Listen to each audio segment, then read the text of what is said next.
Hello everyone, welcome to part 4 of Mega Man Zero. We are officially halfway through the game. You know, believe it or not, without all the grinding, this game is pretty quick, at least like an hour and a half. And with all that said, I'm going to start equipping some Cyber Elves, but I'm not going to use them just yet. If you are going to use the Cyber Elves, which I do recommend using some of the nurse ones, use the one that's called Lubden. That will give you an E-Tank, and use the Cyber Elves that end with Ref. So Biref, Furef, and Giref, or Giref, I don't know how you pronounce that. You want to use those because they'll increase your health bar. Now the reason why I'm not using them yet is because I still got a few more stages where I need an A rank to get everything I need. Now the ranking system was something that was actually made worse in the sequel. I'm not sure about 03, I haven't played that in a while, but 02, man, if you want these EX skills, you need at least an E rank. Yeah, terrible. Awful, but no, you need an A rank in order to get some EX skills. And let me tell you, some of the EX skills in 02 they're not that great for what you're working for, but we'll get to that eventually. If I'm not mistaken, this mission we go back to the desert, sweet, but we go underground, so there is a bit of scenery change. Will you accept? I don't know, is there a device that will blow up in my face if I don't accept? And here we go. Into the patch of sand we call the desert. Hey, I think I see Dark Helmet back there. But you have to go through a little bit of this area in order to go underground. You have to destroy this weird mine spike thing right here. Yeah, this thing right here. You have to uncover the passageway by destroying that. There's a trap! Wait a minute, I'll disarm it. Okay, you can proceed. Hold on just a second. If CL could turn off the laser gates, why didn't she do so before I got there? Come on, CL. I said that you were better than Ali in the last part. Now I'm starting to have my doubts. Now this room in particular has what I call the Game Boy Advance screen crunch issue, and what you can't see down below you may be death. So you want to be extra careful here. The first game is not too bad with it. It's only got a couple of sections of this screen crunch issue. 02 is absolutely rife with this shit, and I don't like it. It's kind of similar to Super Star Wars The Empire Strikes Back on the Super Nintendo. If you haven't played that, then consider yourself lucky, but that game also had a lot of screen issues where you could just run into pits because you couldn't see what's down below you. And that's the one thing that absolutely killed the game. Otherwise, it's a pretty decent Star Wars side-scroller. I mean, it's hard, but it's fun sometimes. When the Wampas aren't freezing you constantly and just taking away your health instantly. That's the next thing that killed that game, the fucking Wampas. Fuck those things. Anyway, I'm getting off topic. This mission, you have to save 7 Reploids in this prison. Some of the prison cells will have the hostages you're looking for, others will have enemies inside them. You have to watch out for the robots with the searchlights. If you get spotted by those, they'll call for reinforcements. And it's the chunky blue reinforcements with the shields too. It's not like these standard, almost Mega Man-like robots with the blasters. It's not those, even though those robots are here too. So basically what I do is I constantly shoot everywhere I go, just in case I run into the spotlight droids. That way I can destroy those easily and not have to worry about tripping an alarm.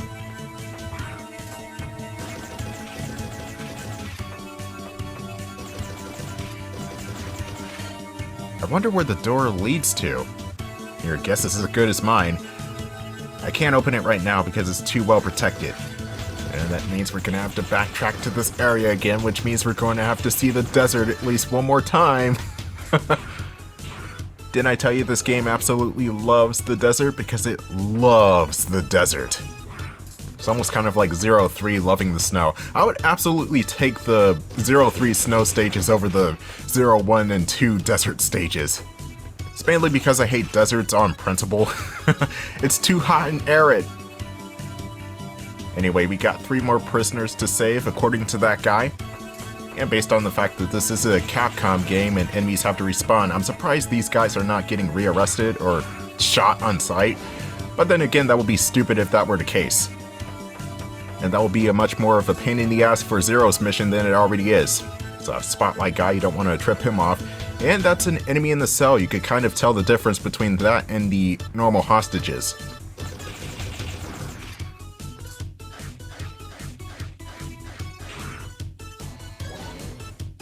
One more prisoner to go. Good luck.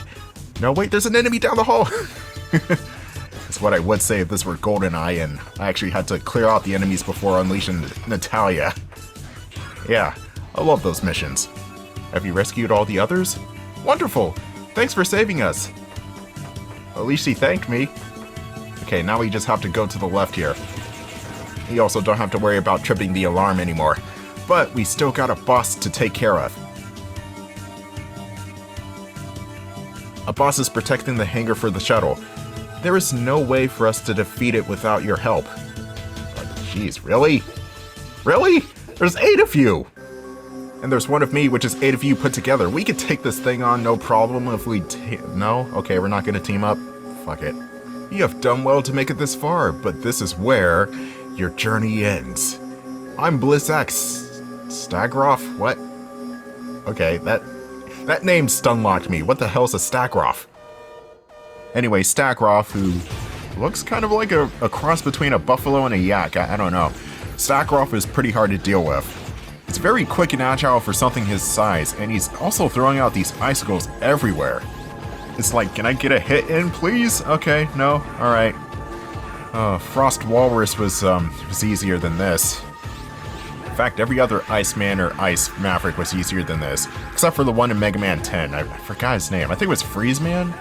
No, it wasn't Freeze Man. That was 7. I think 10 was Chill Man. But Stagroff will have this ice cannon which does not hurt you at all, but will make you slippery. And with Stagroff defeated, we get the ice chip. Just one more chip to go after this. This is Zero. I'm returning to base with all the prisoners. Roger. And don't forget to bring the ice chip. I look forward to your return, Zero. I thought I'd just grab the ice chip.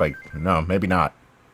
Anyway, the ice chip will augment your charged shots and charge saber slashes with ice. This is obviously good for enemies that are, well, weak to ice. Zero, thanks to you, as many as 7 Reploids have been saved. We cannot thank you enough. You know what? My experiment is going fine so far.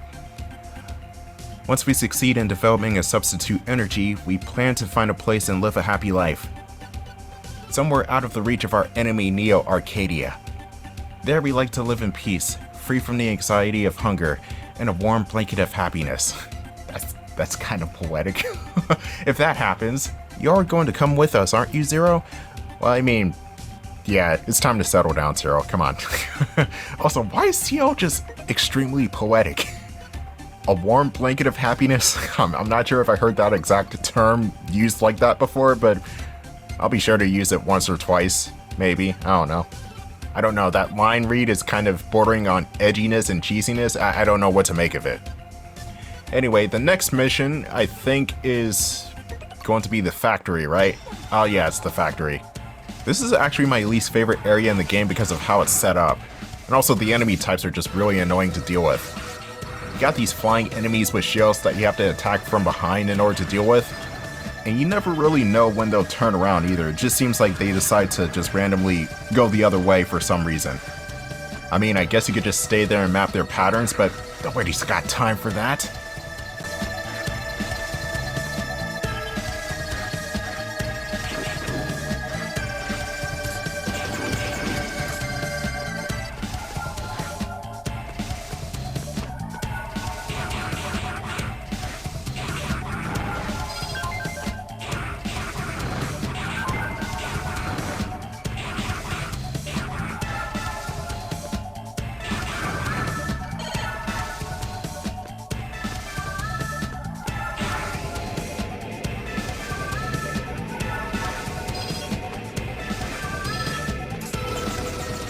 I like this backing tune right here. This is actually one of the few songs in this game that I enjoy. It's got this nice cyberspacey sound to it, even though this game doesn't really deal with cyberspace. At least until 03. I think at that point that's when the Mega Man series started delving more into cyberspace. And then you start getting into the Battle Network series and the Star Force series, which Star Force I have not played, but Battle Network I've played some of those games. They're okay, they're not like the best RPGs of all time. But anyway, this part right here is treacherous because all of this right here is bottomless pit. And again, we get into the issue of where the hell do I go next because I can't see what's in front of me because the screen is too small. It Admittedly, looking back, the screen is not too bad. It's only when you're going vertical that that's actually an issue. But Mega Man Zero 2 and Mega Man and Bass on the Game Boy Advance are terrible with this. I have not even mentioned Mega Man and Bass. I have not even played it on this channel. I played every other Mega Man game on the channel, but not and Bass. I don't know why. Well, I know why, because the game sucks. It's not even just because the game sucks. I actually want to play the Super Nintendo version, which is the superior version, but I can't get my hands on it. So Mega Man and Bass is out of the question for now unless I emulate it, but I don't want to do that if I don't have to. I'm picking up a massive energy reading. Get this. It must be the boss. What? No! Stay alert, Zero. Well, thanks for the help, I guess. Anyway, this boss may seem hard at first, but he's really easy when you get the pattern down. You want to aim for the cord that's in the middle of the machine, but you also got to watch out for the colored heads that pop out. It's a lot like a Hydra, and the colors do signify attacks, so the orange is basically a melee attack where the Hydra will try to headbutt you. The red is fire, the green is electricity, and the blue is ice. You can destroy the Hydra's heads in order to buy some time, but they will repair itself eventually.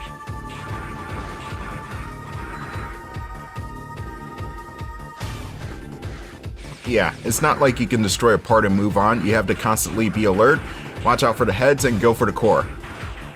And even though this machine has a lot of health, you can take this thing down pretty quickly.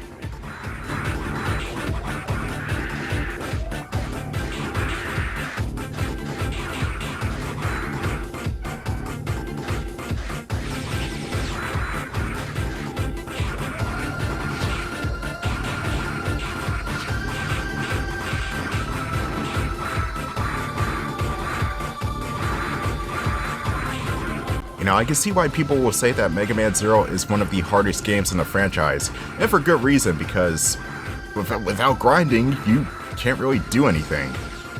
And I think that's a stupid design.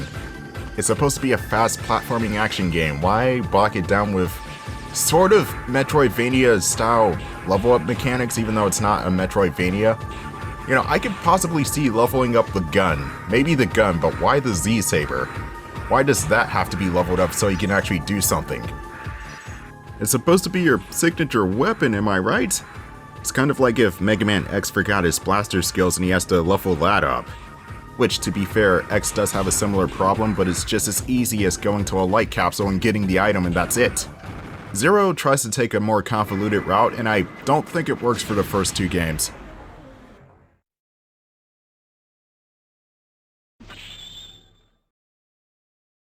Zero, we secured all the floors. Our mission is complete. So the soldiers are good for something. Good work, Zero. Thank you. Don't forget to get the ice chip before you come back to base. And with that, we got the final chip, the flame chip.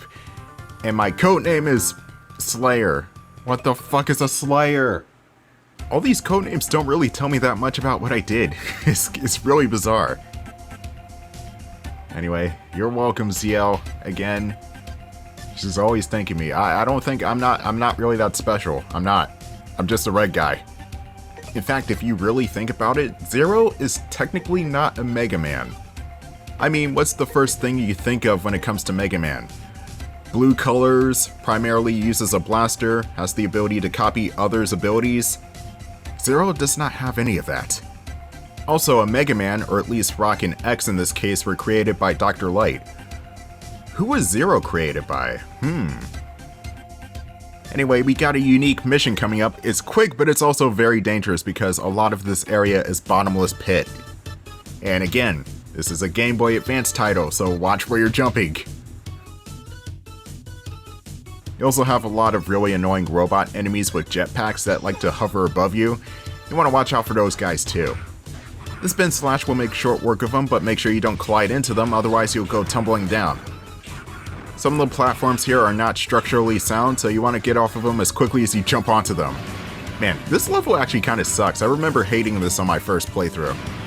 I really do enjoy the background though. This is the only time we see the shoreline, and as a whole I think Zero's graphics are great except for the odd occasion where they like to use Mode 7 and it just does not work.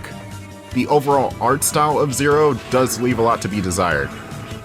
The characters in the hand-drawn illustrations look a bit, maybe childish? I don't know, like it's too fluffy and light for a game series like this. The art styles for the Classic and X games fit their respective series, but for some reason, Zero just really pops out for the wrong reason. I don't know why. Zero in this series, or in this game at least, looks a bit too frail compared to his X series counterpart. He doesn't even have the shoulder pads. I miss those shoulder pads. This part is extremely sketchy. You want to be careful here. If you fall down, you die, and it's not fun.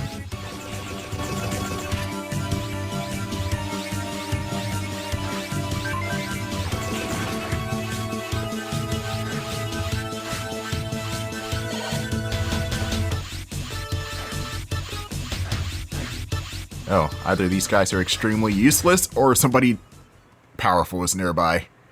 Run, now! Zero! Thank goodness. You must be Zero. Allow me to introduce myself.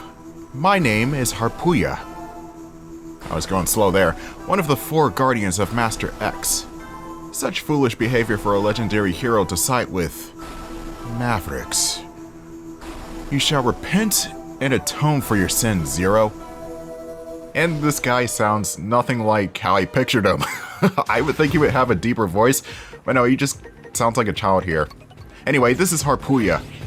He's a pretty tricky bastard. He'll spend most of the fight in the air, and he's pretty hard to hit with the Z-Saber. So what I go for is the blaster. That way I can keep my distance because his sword strikes are pretty hard to avoid close up. Ice is his weakness, and if you want to keep him on the ground for a long period of time, use Ice because he'll just restart the pattern and start slashing at you over and over again.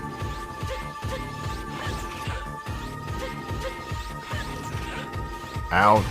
Did I mention that this guy hurts? Oh god, stay on the ground. Stay on the ground!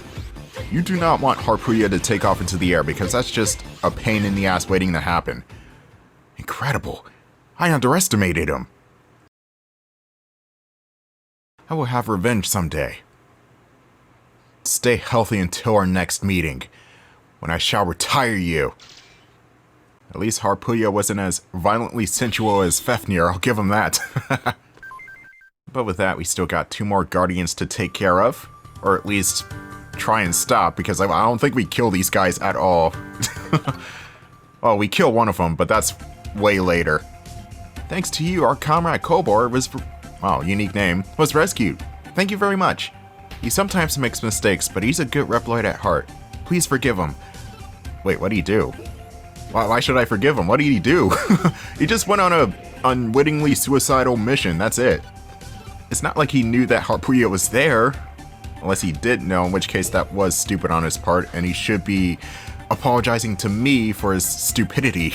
But that's besides the point. I'll see you guys in part 5.